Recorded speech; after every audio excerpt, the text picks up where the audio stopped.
Hi, everyone. Judge Andrew Napolitano here for Judging Freedom. Today is Friday, April 19th, 2024. Colonel Lawrence Wilkerson joins us now. Colonel, a pleasure, my dear friend. Thank you for joining us. Thank Colonel, you. is Israel an ally of the United States? I go back to the remarks I gave at the National Press Club 6 years ago or so, where I said, is Israel a liability, strategic liability, or a strategic asset for the United States? And I think I proved conclusively in my remarks they're a strategic liability. What is an ally of the United States? Is it a country with which we have a treaty that establishes a legal relationship between the two and commitments in the case of untoward events that happen to one or the other, sort of like the NATO treaty? There's a diplomatic parlance that uses ally more or less as friend. And then there's a legal statutory parlance that usually has congressional approval of some sort, treaty or whatever. And that's more binding, and that is where commitments are actually made. For example, Strategic Agreement 1 with South Korea and the whole alliance with South Korea, and the Security Agreement with Japan, and then the NATO Accord. All those things are more or less congressionally approved or tacitly approved and have the force of law if the Congress wishes to surrender the sovereignty necessary to enforce that law, which Right. they're usually not willing to do unless it's in extremis.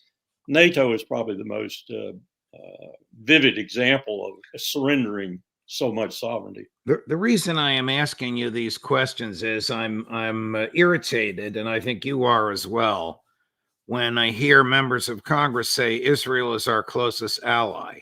You have argued and argued forcefully and articulately, if I may say so, that Israel is not only not an ally, it is a substantial liability. But if you make that argument on the floor of the Congress, either no one will listen to you or they'll hoot you down. That's true. I would say of the 50 states, there are one or two that at least some of my political party, the Republican Party, and maybe some of the Democrats too, would have a similar opinion about. But I think that's a better way to look at Israel is a 51st state. A 51st state that enjoys, in many instances, including security, as much as any of the other 50 states, and in some cases more.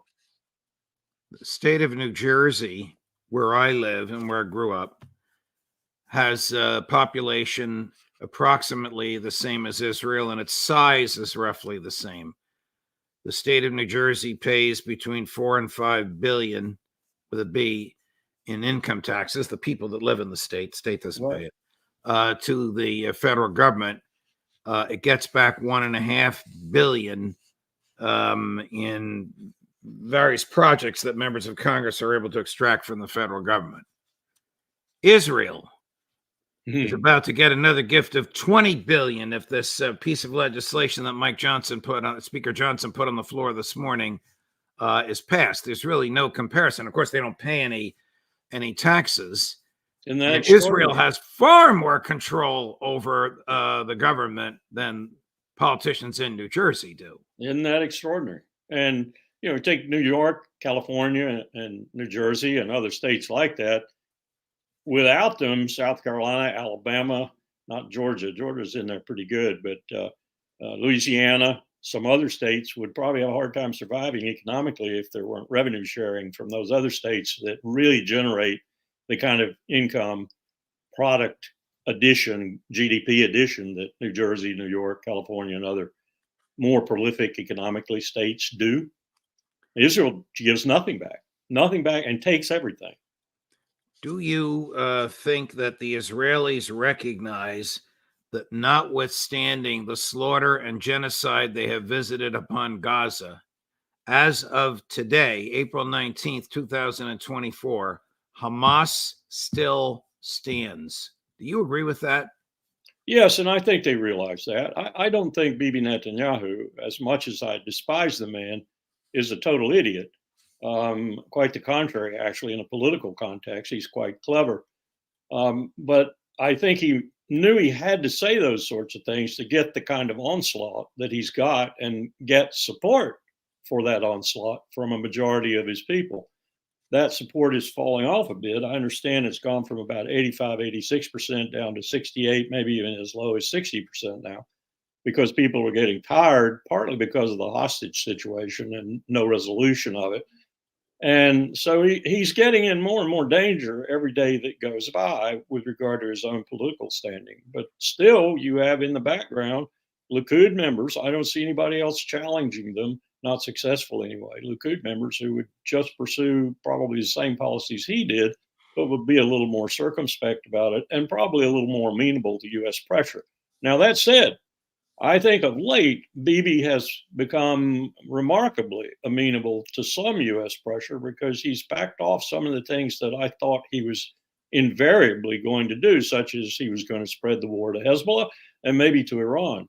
I think the recent attack, if you can call it that, by Iran, careful orchestration of RPVs is a better title of it, maybe cowed him a little bit. Maybe not cowed, but taught him a lesson or two. And maybe he thought, I'm going a little bit too far with this because one, I'm not sure the United States is coming in, which is my main goal. And two, I'm not sure that I can survive until the United States realizes that it is existential and does come in. So I've got to be very careful here. And I think he's being more careful right now. Do you accept the Western narrative that the Iranian retribution on Israel was overdone, overplayed, and a failure because 99% of the projectiles were stopped by the so-called Iron Dome aided by the US, the UK, and Jordan? Or do you accept the view that it wasn't an attack, it was a message, and the message got through? The latter unquestionably. It was a marvelous orchestration of no injuries and no real damage, if you want to truly talk about it, and a marvelous orchestration of and demonstration of what they could do were they to become very serious and use first-line missiles, first-line warheads, and attack in a swarm that would be 4 or 5 times as large as that one. And the United States, Jordan, France, Egypt, even probably, and others can't keep shooting down. I understand now that they probably shot down 60 to 70% of the missiles, some with fighters out of Al Udeid and elsewhere, and off of carrier battle groups. I understand that probably, total cost to Israel and the United States, read cost to the United States, period, was over $3 billion. Wow. And Iran didn't spend that much. So Colonel, if Israel on its own spent $1 billion of its own money, as some of our guests have told us, can they afford to do that every Saturday night? No, not at all. Not unless we're willing to write them a blank check the next morning. And I think that period is coming to an end here as Republicans, but some Democrats too, get more and more concerned about this incredible debt we're building up. Why is it, Colonel, that in the West, and maybe the simple answer to this is because of the AIPAC and the donor class and its iron grip on the government. I don't know. I don't want to put words in your mouth, but why is it that in the West there is only condemnation for the Iranian response and no condemnation for the Israeli provocation, which A, destroyed a consulate, which is B, immune under international law from any kind of attack, and C, is a classic war crime, and D, killed 2 generals and 15 civilians? That is astonishing. It calls forth what Anatole Levin sent me today or yesterday. Actually, he was criticizing Rishi Sunak, the despicable prime minister of the United Kingdom. Now, I know that's not saying much with perfidious Albion. They've had a lot of despicable prime ministers over the last 100 years, but Rishi seems to be going for the trophy. And Anatole sent me the lines from Dante's Inferno in Canto 3. And those lines vividly describe these people. They vividly describe these people. So I took a class on the Divine Comedy when I was an undergraduate. That was many, many years ago. The whole semester was just on the Divine Comedy. Do you remember what the lines were, Colonel? I certainly do. I won't give them to you in Italian, but if you'll hold on just a second. I prefer them in English, and I think the Yeah. people watching us now do as well. With a name like Napolitano, you will appreciate these because they are just so damn descriptive of these people. And Dante, as he is wont to do, totally condemning him. He says, "Who here keep company with that craven choir of angels, not rebels, not faithful to God, out for themselves only? Justly the heavens chased away such angels, whom hell's deeps rejected too, to make sure the infernal shades don't lord it over these cowards. The world casts them out of its concerns. Pity scorns them. Justice loathes them. Let's stop talking about them. Let's look and pass by." Wow.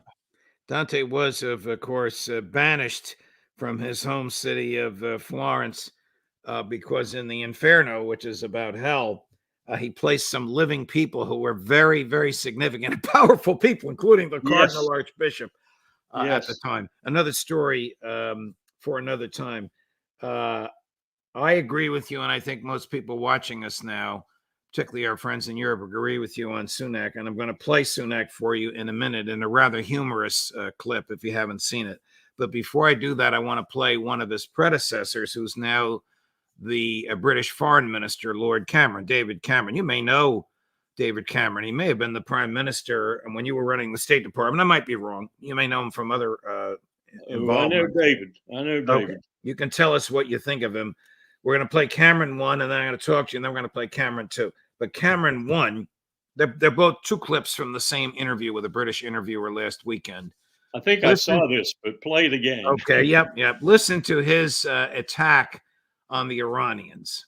What about Iran's frustration at part of its sovereign territory being flattened?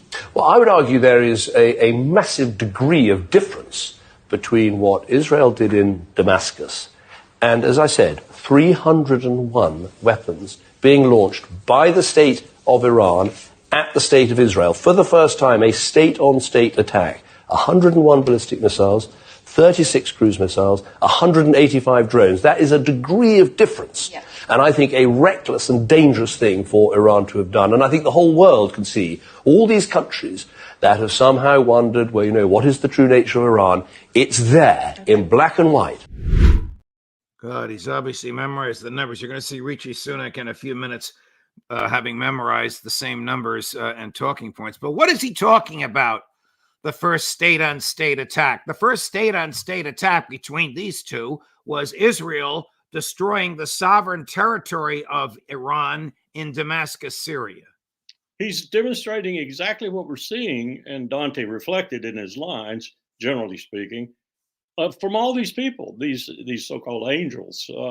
They are using words that sound impressive: massive attack, unprecedented, and all this goodness, quoting huge numbers and everything. And they're lying. They're simply lying underneath all that rhetoric and all those big highfalutin terms. And that's what Cameron's doing there, is lying. You're absolutely correct that it was an attack on sovereign Iraqi territory that happened to be located in Syria. And as others have pointed out, and really taken Cameron to task over this, they kill people. And it was clandestine. Not even the United States knew the attack was going to take place. Right.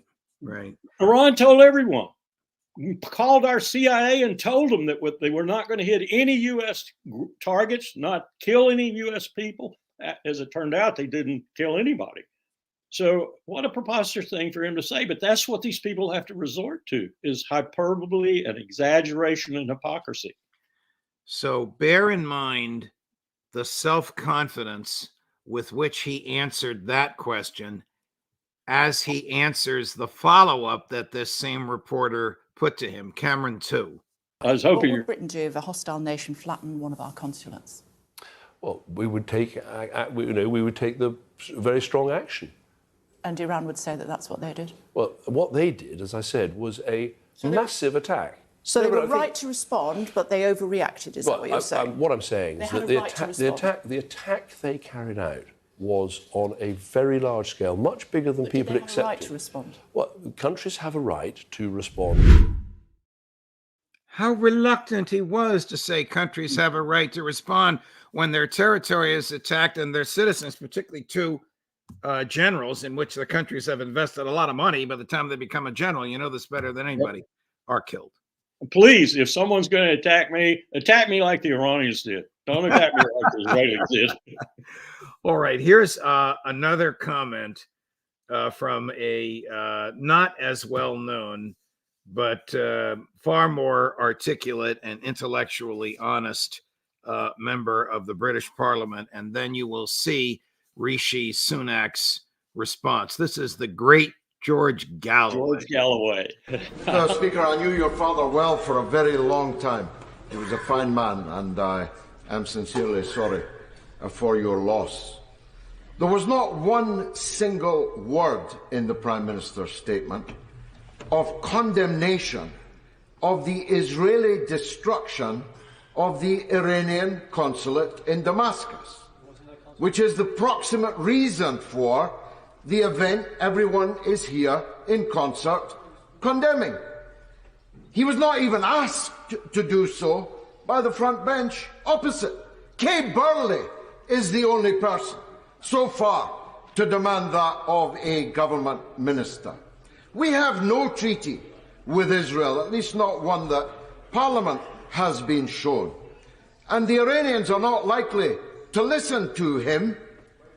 When Britain occupied Iran, looted its wealth, and overthrew its one democratic socialist government in my own lifetime.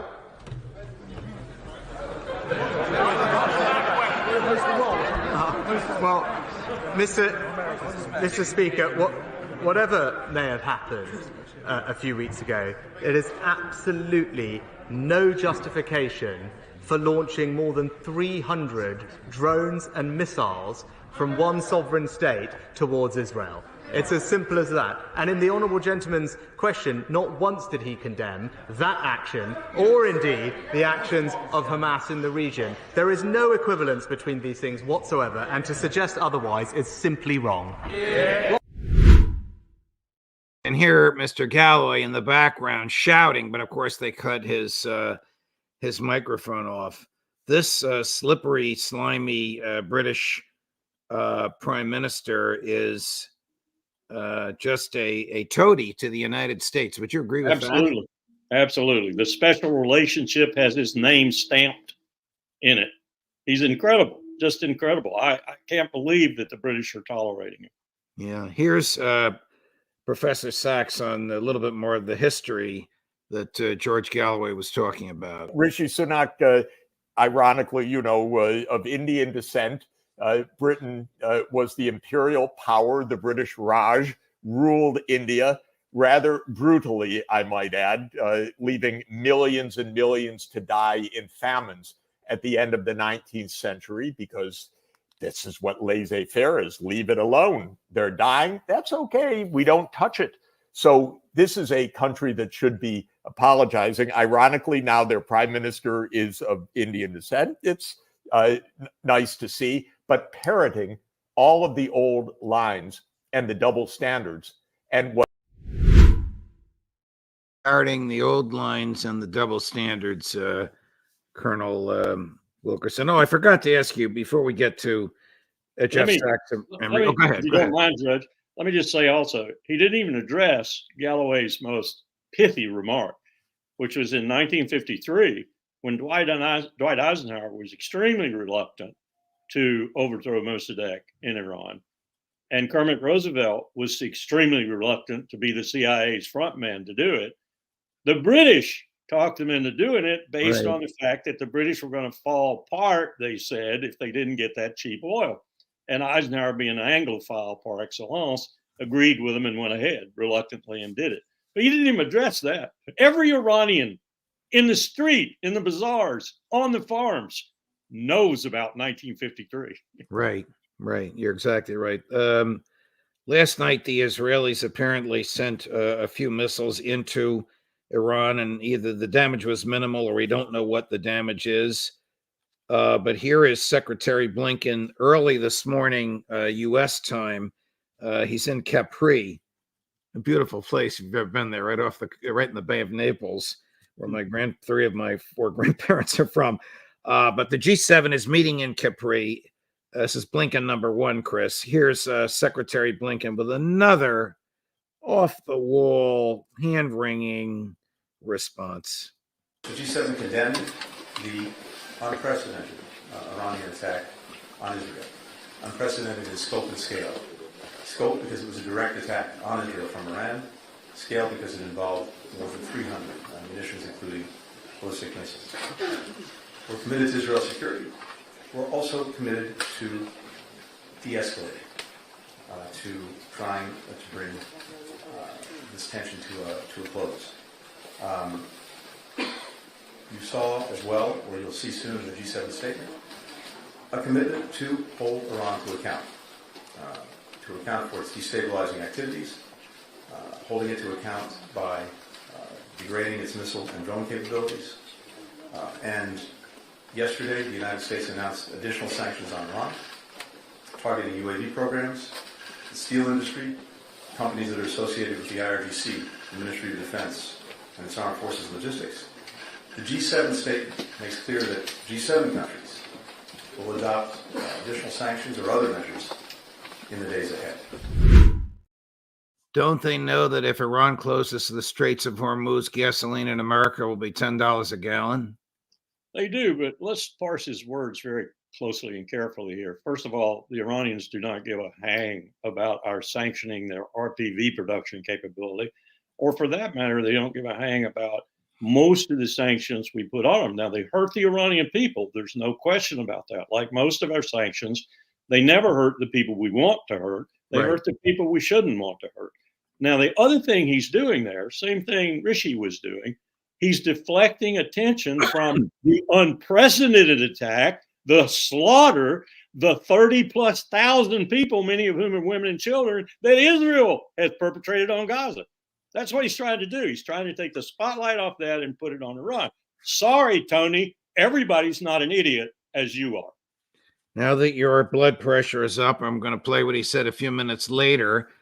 And this is about Iran. You know, probably better than I, that as we speak, the Speaker of the House of Representatives, I hope for not much longer, but who knows where that's going to go, has orchestrated all kinds of things on the floor of the House to allow the House to vote for the $61 billion that the Senate sent over. But here's Blinken number 4, Chris. Here's the Secretary also early this morning in Capri, Italy. This time he's talking about helping Ukraine on a long path to stand on its own 2 feet. This, after we are primarily responsible for its destruction by telling them not to sign that treaty that they had agreed to. But here we go. Together, we are helping to put Ukraine on a long-term path where it will stand strongly on its own 2 feet, militarily, economically, democratically. More than now 30 countries are engaged in negotiating, and some have concluded negotiations with Ukraine on security tax. And together with what I'm convinced will emerge from the NATO summit, you can see Ukraine effectively building a force for the future, one that can deter aggression and defeat it as necessary. Same guy that said 2 weeks ago as he was standing in Brussels next to the Ukrainian foreign minister, he looked right at the camera and said it with certainty, Ukraine will be a member of NATO. I figured somebody must have slipped something into his coffee that morning, and he made a slip up. Let's look at this from the perspective that I just suggested with regard to Gaza. He's trying to deflect attention. I got a map right here on the floor. I can tell you that from Kherson to Odessa, as the crow flies, is about 216 kilometers. Now, the only thing the Russians would be doing were they to cross the river and make a move on Odessa, which would be a huge strategic move and a great victory for them, 3 ports on the Black Sea, and make it sort of untenable for us to come into the Black Sea, as we do all the time. All he'd have to do is decide to do it. Now, he would expose his northern flank, but then I ask myself, and he must be asking himself as well as his generals, who's going to hit me? What has Ukraine got of offensive capacity to come down, to shift its focus from the east to the south and come down and hit me on my northern flank? Wow, probably not much that I can't handle with air power. The only thing they've got is if I really get NATO pissed off and they come in the war. So he's got to take that into consideration. But it's not looking good for Tony Blinken, NATO, the 32 countries, Washington, London, Berlin, Paris, or anybody right now. Their alliance is falling apart around their ears, and they did it precipitately themselves with this unqualified support of Ukraine. It would have fallen apart anyway, but it would have taken 10 or 15 years. All alliances do when they don't have a real threat. And NATO has no real threat since the USSR went away. Putin is not intending to be a new threat to NATO. So it's going to disappear. Would have disappeared anyway. But it's going to go a lot faster and with a lot more chaos and catastrophe and productive of hatred of the Europeans for Washington in particular than it would have otherwise. We've done all that. That's the result of our, quote, diplomacy, unquote. Oh, well, here's another result of our diplomacy. Last week, Japan's prime minister, whose approval ratings are worse than Joe Biden's, Yes. addressed a joint session of Congress. Now, we're going to play this cut number one, Chris. It sounds like the State Department wrote this line, but because I can't imagine why he gives a damn about what he says in this line. Take a listen. The leadership of the United States, it is indispensable. Without U.S. support, how long before hopes of Ukraine would collapse under the onslaught from Moscow? Why would the Prime Minister of Japan be saying that? Did the State Department write it? Did the State Department, from your knowledge of the way the State Department works, approve it before he read the speech? He's got people that came and did an advance and essentially found out what the United States was looking for from him. And he's also got people. Here's how desperate he is. He's actually resurrected the issue in Japanese domestic politics of the abductees that North Korea still has. Very ripe issue with the Japanese people, very angry over it still. They have long memories. And no prime minister has been able to successfully deal with it and get all of them back. So he started that again in the diet. He started talking about that's how desperate he is. So his desperation leads him to try and get some kick. And Japanese prime ministers, when they come to Washington and meet with our president, always do get some kind of political kick in the polls from that. And so he's saying whatever he has to do in order to get that kick. I suspect he will be gone within the next 9 months. Last thing I want to raise with you is threats to the freedom of speech. Here is cut number 3. This is a congressman that I had not heard of before, Anthony Desposito, Republican of New York, introducing legislation in which the Congress will condemn the slogan, "From the river to the sea, Palestine will be free." I guess he has forgotten the First Amendment, but listen to what he says and then you can comment on it. My resolution condemns the slogan, "From the river to the sea, Palestine will be free," because it is blatantly anti-Semitic. Madam Speaker, I remind my colleagues that this slogan was used by Iranian leaders responsible for the recent attacks on Israel. This slogan communicates one thing and one thing only. It is not human rights. It is certainly not peace. It is the violent destruction of the state of Israel and the Jewish people that live within it. To employ this slogan is to perpetuate the cause of hate and regional instability. Between the Jordan River and the Mediterranean Sea sits Israel, a free, diverse nation, a safe haven for Jewish people, formed in the wake of the mass murder of European Jews. When the world witnessed the tragedies of the Holocaust, we said never again. Now is our chance to mean it and to reject anti-Semitic hate in all of its forms, whenever and wherever it rears its ugly head. Congressman, take Constitutional Law 101, hate speech, even if this is hate speech. Hate speech is protected speech. Colonel, this is dangerous. I don't know if they voted on it. I don't know what became of this. This may just have been some political ploy to win support back home, but very, very dangerous if Congress is in the business of isolating phrases in the English language and condemning them. I agree. It's right out of George Orwell.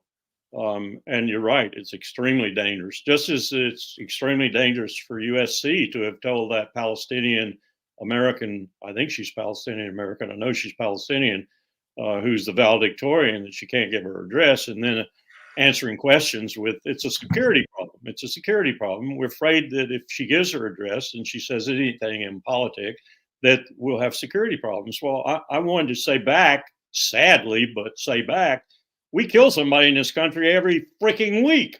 So you're worried about security problems and you're going to deprive her of her rights in order to give this speech. She worked hard for all her time at USC and she became valedictorian. I understand she's in a very hard field, so she's done a great job. And I suspect, having heard her before, she's not going to say anything that bad for the address. She might talk about the Palestinians and how we need to treat them better.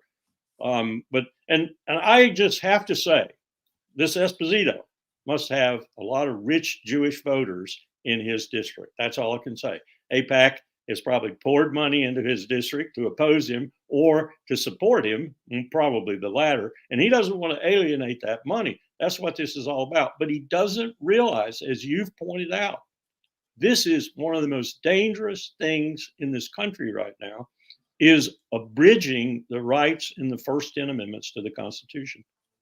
So Congress beats up on the president of Columbia University. This is after they beat up on the president of Penn and Harvard, and the two of them resigned.